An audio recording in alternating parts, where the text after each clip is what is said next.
कोई दुकानदार हानि पर 455 में कोई वस्तु बेचता है। जैसे माना किसी वस्तु का कॉस्ट प्राइस है ये सीपी, किसी वस्तु का क्रय मूल्य है सीपी। बोला एक दुकानदार एक सामान को 455 रुपए में बेचता है लॉस पर, मुझे नहीं पता कितने का लॉस है पर लॉस होता है।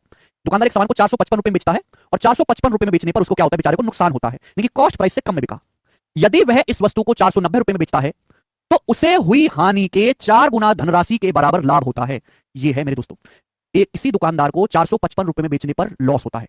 यदि उसी सामान को 490 रुपए में बेचा जाए, दुकानदार यदि उसी सामान को 490 रुपए में बेचे तो उसको जो प्रॉफिट होता है, उसको जो लाभ होता है, वो हानि की धनराशि का 4 गुना है। यानी कि सामान को 490 में बेचने पर होता है प्रॉफिट। प्रॉफिट मतलब पॉजिटिव होता है, लॉस मतलब नेगेटिव होता है, बस ये फर्क है। प्रॉफिट मतलब कॉस्ट प्राइस से ज्यादा है, लॉस मतलब कॉस्ट प्राइस से कम। 455 रुपए में बेचने पर हुआ लॉस, 490 में बेचने पर हुआ प्रॉफिट। 490 रुपए में बेचने पर जितना लॉस हुआ है पहले, उसका 4 गुना धनराशि के बराबर लाभ होता है। माना 455 में बेचने पर अगर 1 यूनिट का लॉस है ना, अगर 455 रुपए बेचने पर 1 यूनिट का लॉस है तो 1 यूनिट का 4 गुना होता है 4 यूनिट, तो 490 रुपए में बेचने पर 4 यूनिट का प्रॉफिट है। 490 में बेचने पर 4 यूनिट का प्रॉफिट है, ये लिखा है ना सवाल में, यही बोला है। अगर 455 बेचने पर 1 यूनिट का लॉस है तो 490 रुपए बेचने पर 4 गुना 4 यूनिट का प्रॉफिट है। आप बोलोगे हाँ जी सर बिल्कुल सही, कोई प्रॉब्लम नहीं, यही लिखा हुआ है सवाल में। अब आप मुझे खुद बताओ मेरे दोस्तों, कितना गैप आया? हम यहां से क्या निकाल सकते हैं, डिफरेंस निकाल सकते हैं। ये कॉस्ट प्राइस से 4 यूनिट ज्यादा है, ये 1 यूनिट कम है, तो डिफरेंस कितना है? 4 और माइनस 1 में 5 यूनिट का, 5 यूनिट का गैप है भाई। कॉस्ट प्राइस से 4 यूनिट ज्यादा है, ये 1 यूनिट कम है, तो डिफरेंस कितने का है? 5 यूनिट का 4 5 हो जाएगा। जबकि रुपए में डिफरेंस कितने का है? 490 रुपए में का, 455 में का।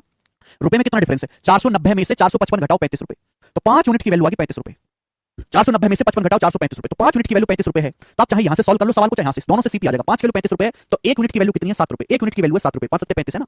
यानी कि जब आप सामान को 455 रुपए में बेचते हो तो आपको 7 रुपए का लॉस होता है। जब आप सामान को 455 बेचते हो तो आपको 7 रुपए का नुकसान होता है। तो सामान का कॉस्ट प्राइस जो होगा वो कितना होगा? 455 रुपए से 7 रुपए ज्यादा है। सामान का जो सीपी होगा वो 462 रुपए होगा मेरे प्यारे। सामान का क्रय मूल्य 455 में सामान बेचते हो, 7 रुपए का नुकसान होता है, तो सीपी 455 से 7 रुपए ज्यादा, 462 रुपए रहा होगा। क्लियर? बोला 25% लाभ कमाने के लिए किस कीमत पर बेचना चाहिए?